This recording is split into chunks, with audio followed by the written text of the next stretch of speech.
Welcome to the STARS program, seniors taking active roles in society. And now, here's your host, ANITA FINLEY. She's like a celebrity, Leslie Curtis, at least with us. She's been on for many years, and she always comes up with just gems of things that we're going to talk about, because Leslie has been in this field a long time. Now, I'm not going to tell your age, I'm not going to tell my age, but yeah, we think it's been at least 20 years or more. Yeah, that would be safe. That would be safe. And Leslie, just in your opinion, before we get into something I want to talk about, the nurturing the spirit and helping people, how has healthcare, in your opinion, being a nurse and being involved in communities, what would you say the biggest change that you see that's been, we can do one thing, beneficial, and then we can say maybe negative that's happened here? If you're talking 20 years or more, mostly beneficial, just because of the advances we've made with healthcare and the advances that we've made with understanding what people need to help them recover from any illness. So I think for the most part, it's beneficial. The changes in some of the laws and reimbursement, to be honest, has been painful for many seniors, especially if they are on a really reduced or income. They can't afford a lot of the things that they need. So that's the negative. I think most facilities and hospitals are improving their quality, but it comes at a cost. I was thinking before the show, we were talking about our money tree that we've been nurturing at our office, and that we need to give every senior a money tree. Yeah, that would be nice, wouldn't it? I mean, you hear all the time about seniors that, they end up in the hospital because they haven't taken their medications. And they haven't taken their medications because they can't afford them. And they don't know the resources that are available that they might be able to get some free or at a very reduced rate. They don't know how to do that. It's a very complicated thing for them to do, so they just don't take them, and it's painful. I was thinking about Regents Park, which is absolutely so beautiful, and yes, you do have the lush gardens and the trees and the water, and you have all those things. But when if you had asked me the question, I think I would have said that rehabilitation has made the difference, because we knew so many older people that were just confined to wheelchairs. Absolutely.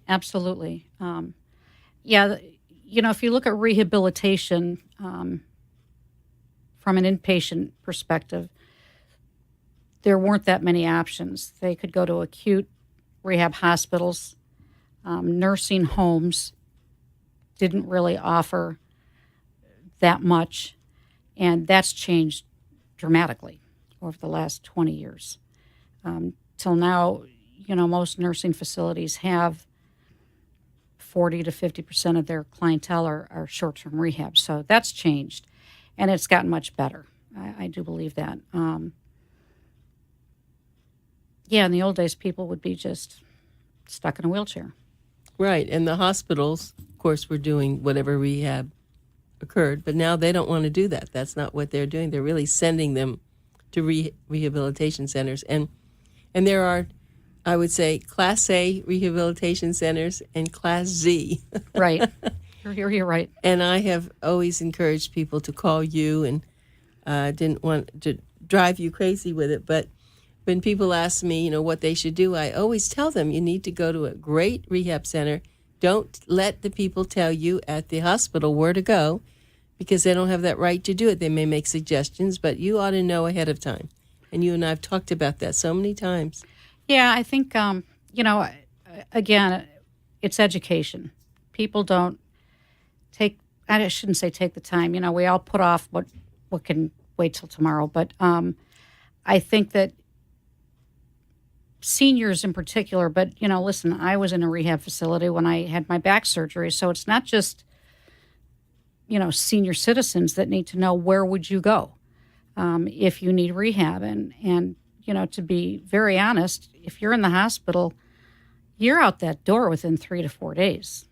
And I mean, we see people with strokes, and on day 4 or 5, they're out the door. So you really have to know in advance, where would you go? And I've said this, 1,000 times, you know who you use as a doctor, you know what hospital you'd go to. You need to know now, you have to add to that, what rehab facility would you go to? People who have dogs probably assess where the doggy daycare center more than they do where they're going to go to get their hip rehabilitated. Right. Especially when they trip over the dog. No, it's true. They don't have a clue. And especially if their kids, the adult children are out of state, they come in, possibly mom or dad are somewhat confused. They really don't have a clue. So it's important that that's one of the things on your list is to, if I need rehab, this is where I want to go. And, you can visit these places prior to something happening. I mean, we get a lot of patients preoperatively that'll come and visit, take a tour. But it's anybody that, knows that they may need some kind of surgical intervention or anything. They should know where they want to go. Do you have volunteers at Regents Park? We do. We have 2 volunteers that actually are long-term residents, and they're resident volunteers. And then we have, certainly students that have to do their hours for community service that come in. And then we have one volunteer that I've known forever. She had a stroke, and she works basically 3 days a week volunteering, doing customer service. And then a few others that are, there here and there. But we love volunteers. I just mentioned that because this is Regents Park of Boca Raton. If you want to be a volunteer, call Leslie Curtis at 561-483-9282. That's 483-9282, or go on their web, which is regentsparkboca.com. Okay, let's talk about the Lush gardens, which make such a difference in people's environment and the way that they feel. Do you find that people go outside more now? I mean, they're allowed, of course, to go inside, outside. Right. They go outside a lot. And I think, was it last week? It was so beautiful outside. It wasn't too hot. Boy, those gardens, the patios, they were packed. I had to actually go outside to see if there was some event going on that I didn't know about. Yeah, they do. They use the outdoors a lot. And, it really is relaxing for them. They can visit with their families. They can visit with each other. If you think about when you have a tough day at work, when you get home, I go on my patio and I enjoy the birds and the butterflies and all that stuff. It's calming. So it's calming for our residents and patients as well. Well, and the one compliment I do have to make, I always like so much that you have there, but there are a lot of places, and I'll call them other facilities. I don't even like to call Regents Park a facility. It seems like just it's a community that don't have, it's just all outside, just concrete. Yeah. I mean, you can't go outside to anything but just some, there's a little overhead awning, and they sit outside, and that is an amazing thing. And if you're on Medicare, it's probably the same cost. Oh, it is the same cost. We never talked about that. Yeah, Medicare, doesn't matter which facility you're in, it's the same cost. So, and it is kind of sad because I think about sitting outside looking at a parking lot. That's depressing to me. Yeah. So I'm looking at the beautiful view you have here in the radio studio, and it's like, it's calming. Saturday morning, a lot of times the sun is coming up, and Dr. Mencia comes in here and says, "Oh, they have a big sunrise." See? Yeah. No, it's true, and I've noticed people sitting there. But your article this month in Boomer Times, I think is great because a lot of your rooms also look out to those gardens, don't they? They really do. I mean, I don't think there's a room in the place that you don't see a nice view. And I've had patients or, families, my wife likes to get up early so she can see the birds and, the birds and the squirrels, and they feed the ducks. The ducks, but they're all over the place. They shouldn't feed them, but they do. which is it's kind of fun to watch them. But They have little babies, and Oh, they, yeah, they and know they're everything waddling up that's and going down. on, right? but it is nice. And as much as they shouldn't feed all these animals, they do, and I know it's pleasurable for them. So Well, it is because yeah. that's they're segregated in a way. They're away from their family. They're in one area. right, And even though you take them out, I've seen, some of the buses that you take them and you wind up, they have entertainment, they go to the grocery store. It's still really a home. It's their home. it's their home. And they're used to maybe having a home where they open the door and going outside and there's grass and Right, and it's important. It's important for, I think, everybody to be able to go outside and enjoy nature. Nature, nurture, whatever. It is important, and it does. You can see the smiles on their faces when they're outside, and a lot of the long-term residents will go outside with their book, and read. It's a nice experience, and when you're off on the weekend, which you're never off, but it's so nice to go outside and just with a book and read. Right. Cup of coffee, a good book. I have a nice view. So and we do have a little terrace outside, and Snowy goes out there with us. So it's very important, and I'm glad you do that. How about the people who, I'm sorry, people who want to have a picnic outside. Have you ever had a picnic outside there? Actually, yeah, and it's kind of funny you're saying that because tomorrow it is Nursing Home Week. Oh, that's And- very good. I didn't know that. Yeah, tomorrow we're having a picnic for the employees outside. It'll be very nice, and it goes from 2 to 5. So there'll be a picnic, games, and the more the employees are involved, the more tickets they get to win. Can Prizes. but the residents aren't really invited. It's They- really This is more of an employee thing. This morning we had a breakfast for the residents and for the staff. So we have wheelchair races on Friday where the residents and the staff are wheelchair involved. races. Yep. Now tell me how that goes. It's interesting. I would say so. Come on, tell me how. I That's, can't even picture this. That's put on by the rehab department, and they have cones that they have to weave around, and there's a therapist, with the residents. So it's always interesting. They get a lot of applause for that. I mean, it's fun. It's fun. The residents have a great time. I think you ought to put that on YouTube. I think that would be Yeah, that might go viral. So these people are literally, your residents are going to get in a wheelchair and they're not motorized, right? So No. they're using hand and Yeah. they're going as fast as they can. With Do you the have any therapist. collisions? No, because the residents. I mean, the therapist is right behind them, so we try to avoid which you could imagine could happen. But no collisions. So they look forward to this. Oh, they do. Now, there are people who aren't normally in a wheelchair that will get in one to do this? No, most of them are in wheelchairs anyway. There's some that might use a walker here and there, but for long distances they would be in a wheelchair. So That was a cute idea. yeah, they get a kick out of it. So they look forward to that every year. Okay, do you ever do a pinata? Pinata? No, we haven't. I mean, I can see everyone hitting each other. No, I'm sorry. That could be a lot of fun, though. It would be a lot of fun, but that might be an experiment we could try. But I could just see people trying to pick up things out of their wheelchair and Right. boom. Well, you have to have fun. And I know that I have been where you have had people cooking so that they eat it and you have people helping them. I mean, I think for women, especially older women, I may be wrong, that they love to cook and that this brings back very important memories. Yeah, and when they go home, more for our short term, although we do have a long-term resident that goes into the activity room where there's a stove and a refrigerator, and he cooks his own dinner. Not every night, but when he wants to, he does. Really? Yeah. Does he invite anyone to enjoy it with him? Not really.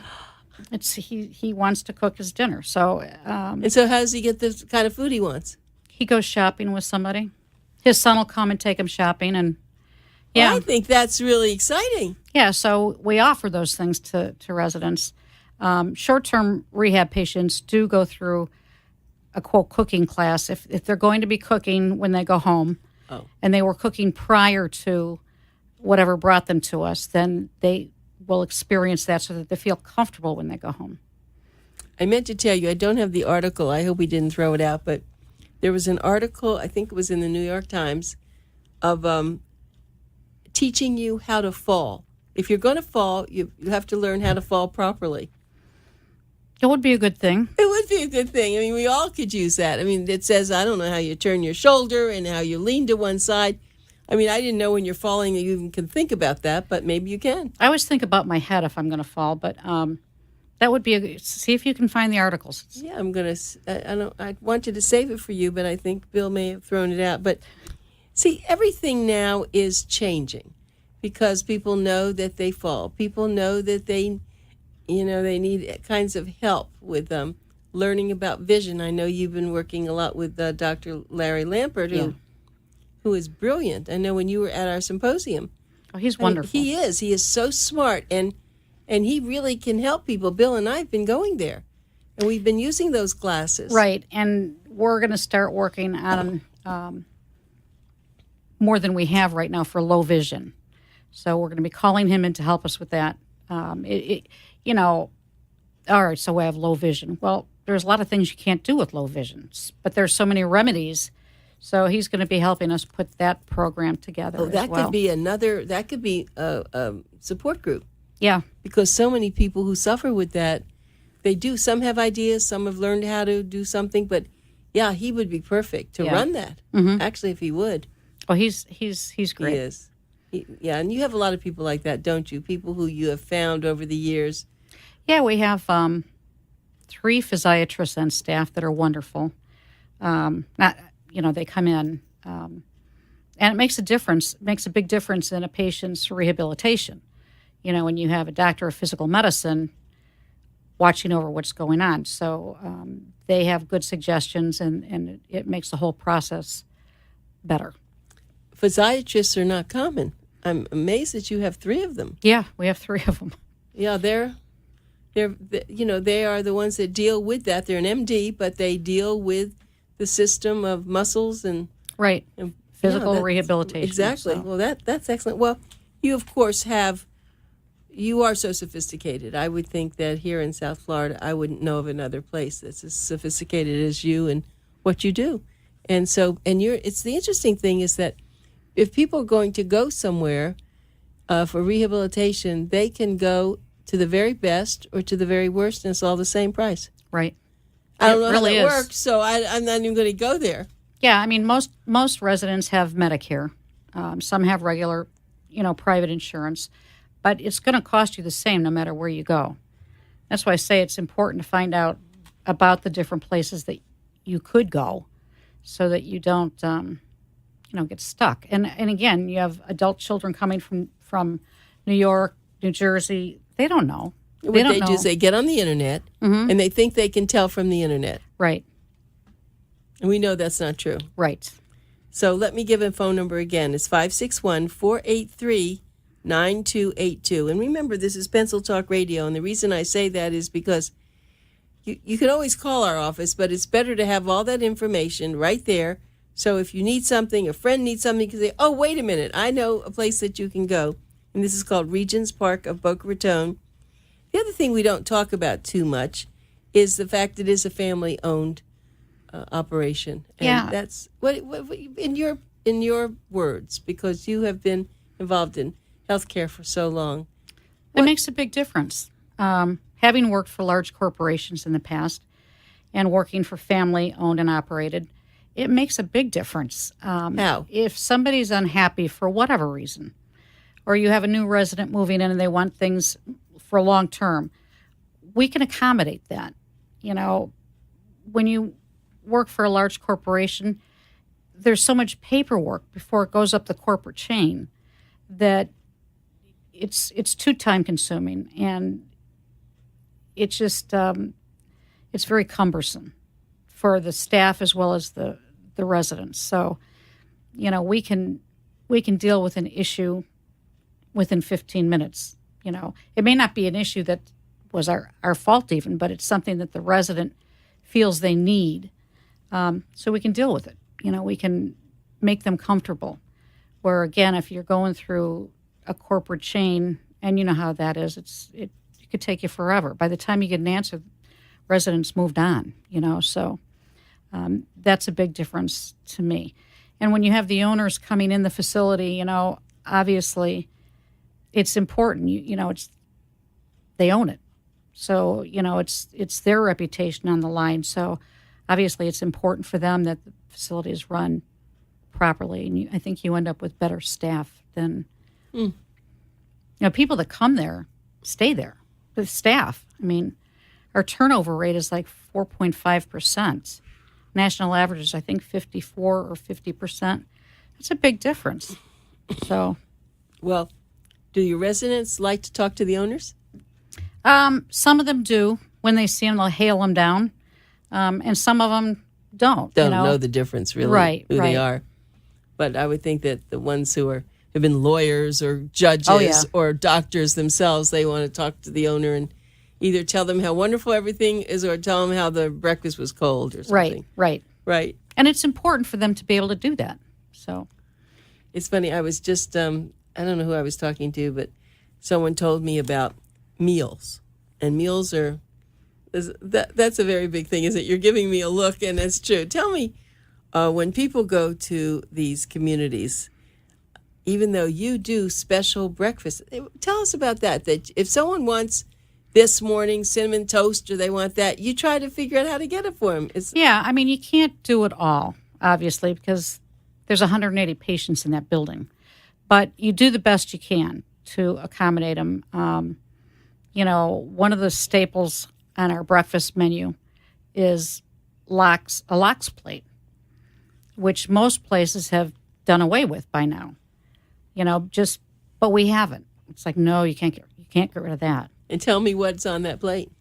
Lox, onion, tomato, and then of course we have bagels if they want bagels. So it's always they review the menu all the time, but you do your best. And there's always at least one or two alternatives that if the resident doesn't really like what's on the menu, they can pick something else. And guests, do you have a lot of family members who come and dine with your residents? More the short term than the long term. But yeah, lunchtime seems to be the popular meal. So we've actually taken our one activity room and turned it into a dining room for lunch so that when we have that big overflow with, the wife or the husband or the daughter wants to eat with the resident, there's a place for them to eat. So maybe that's what you're talking about compared to family-owned, compared to corporation. Right. You can make that decision in 24 hours, change the rules. Right. And that's important because especially, again, the short-term residents, there's a higher number during, quote, Florida season than off-season. And that place is packed. You still probably don't have enough room for all of them. But you do the best you can, with the space that you have. So, yeah, it's those are decisions that you can make I'm quickly. Glad that you do that. So if someone said to you, well, where is Regents Park of Boca Raton? How do you get them to your community? You're asking me with no... No, but I mean, how, where do you tell them? It's across from very near the Boca Mall. How do you do this? I usually tell them we're right by Boca Mall and right off a power line on Verde, right next to the elementary school. And so if they're coming from power line or they're coming, from the east, we can give them the directions. And we also have the directions online and, all those places. But it really is 5 minutes away from the mall and 3 minutes away from power line or 2 minutes. It's like a mile and a half from power line. So it's very convenient. Well, I think what really always shocks me is every time I come, I forget where I am because it's like I'm in a beautiful residential community. Yeah, and that's something also that is very, I don't know if they wanted to build that, if they would have allowed that there. I don't know. It's 10 acres of land. It's a large property. And it's amazing. People still don't know where we are because it really is tucked away from the road. But it really is such a nice property. Well, that's why. I mean, once someone knows where it is, they can find it. But I find that to be a lot more attractive than as you drive by a place and you have all these stores and all of a sudden there's this rehabilitation center. Right. I mean, that's not something that I would want. That's why yours is, you have a gorgeous setting. We ought to have a movie made there. We should. Really? We actually, they did some kind of a commercial for the Novaris units, which are there to clean the air, and it reduces like flu viruses and things like that. So they did use our facility to do this commercial for this company because we have them in the building. So that was interesting. Yeah, well, it's different. That's the whole thing, that your community is really very beautiful. And so for someone like you, who you work very hard and you have to go in a lot, even on the weekend if something happens, it must make it better for you than to think about going into something that looks like a school or a university where it's just and I've been in classrooms. some of these facilities that, it's not that they're ugly, they're just not attractive, with the white walls and, whatever. I mean, we're renovating our last unit. We started yesterday. So we've renovated the other two. There's 3 different units, and we're renovating the third one now. Well, because, and one of the other guests that we were talking about, many of them just say it's warehousing the seniors. When you put them into places that it's not someplace you want to be or you want your mother to be, and all they need is just a bed and food, and that's not true. They need so much more. They need the love that you were describing with the companions, the friends, sitting outside in a lovely environment. They need the same things we need. Yeah. I mean, they may need more physical help and assistance, but they need exactly what we need, a loving atmosphere, comfortable. So it doesn't change just because all of a sudden you find out that you can't stay in place. So And if the chef doesn't arrive on a day, there's still going to be food, right? Oh, yeah. Yeah, there's more than one chef, so. I was thinking about that, but because we know how food is important, I know they wait way ahead. Oh, they do. Well, and one of the reasons, and you probably know this, but what I learned in my classes is because every day is the same, but they can tell their time by the food. Mm-hmm. They know, oh, it's morning, oh, it's lunch, oh, it's afternoon, oh, it's evening. It's just a telltale of that. So, Leslie, it's always so nice. I love to talk with you and share things because you really know this business so well, and you're in such a beautiful, beautiful community. 561-483-9282, and it's regentsparkboca.com, and it's Leslie Curtis, the Queen of the May. Yeah. It was a pleasure being here with you. Thank you, always.